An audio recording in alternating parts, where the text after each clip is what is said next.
کیا جا رہا ہے تو آج بھی ہو رہا ہے۔ دعوت و تبلیغ کا کام مفید ترین کاموں میں سے ایک کام ہے۔ 100 دفعہ مانیں گے اور 100 دفعہ کہیں گے کہ جس کو موقع ہے وہ ضرور جائے، مگر ایک دفعہ بھی یہ بات نہیں مانیں گے کہ یہ جہاد ہے یا جہاد کی آیتیں اور حدیثیں اس پر صادق ہیں۔ ایک دفعہ بھی یہ بات نہیں مانیں گے کہ یہ صحابہ اور انبیاء یہی کرتے تھے۔ بالکل غلط بات ہے۔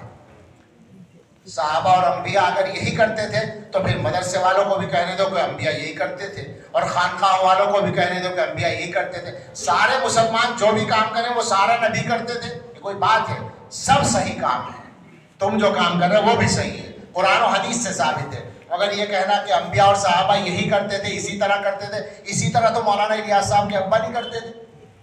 انبیاء اور صحابہ کیا کرتے؟ یہ تو طریقہ ایک بعد میں آیا ہے۔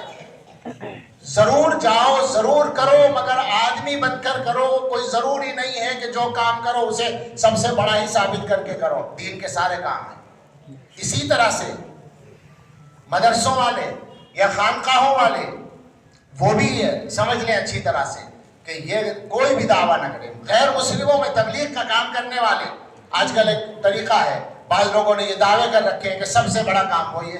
عجیب مصیبت یہ ہے کہ جب تک اپنے کام کو سب سے بڑا نہ کہیں کام نہیں ہوتا۔ کیا ذوق بنا ہے ہم لوگوں کا؟ نقصان کر رہے ہیں ہم۔ میں جوش میں نہیں بول رہا ہوں، غصے میں نہیں بول رہا ہوں، کسی کے خلاف نہیں بول رہا ہوں۔ میں پہلے کہہ رہا ہوں سارے کام ضروری ہیں، اور خاص طور سے دوبارہ کہوں گا تبلیغ و دعوت کے کام میں بہت فائدہ ہے عام مسلمانوں کے لیے۔ جس کو موقع ہو ضرور شرکت کرے، حصہ لے، مگر یہ دعوے کرنے والے غلط ہیں بالکل کہ یہی دین کا کام ہے، یہی نبیوں کا کام ہے، یہی صحابہ کا کام ہے۔ ان کے کاموں میں سے ایک کام ہے جس کا خاص طریقہ اب چلا ہے، ٹھیک ہے، بہت اچھا ہے۔ تعلیم بھی ایک کام ہے نبی صلی اللہ علیہ وسلم کے کاموں میں سے۔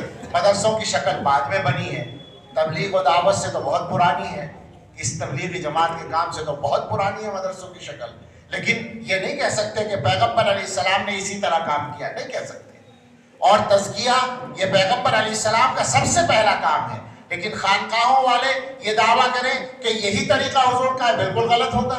حالانکہ یہ مدرسوں سے بھی پرانا ہے، یہ دور تابعین میں شروع ہو چکا ہے، مگر یہ کہیں کہ پیغمبر یہی کرتے تھے، یہ دعویٰ کرنا غلط ہوگا۔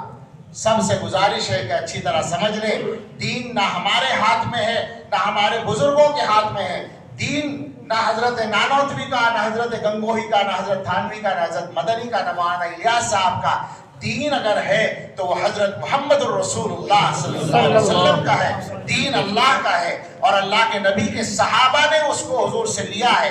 ان کے طریقے پر، سنت کے طریقے کے مطابق جو دین کو اختیار کرے گا وہ دیندار کہلائے گا، ورنہ وہ سب اپنی باتیں ہو جائیں گی۔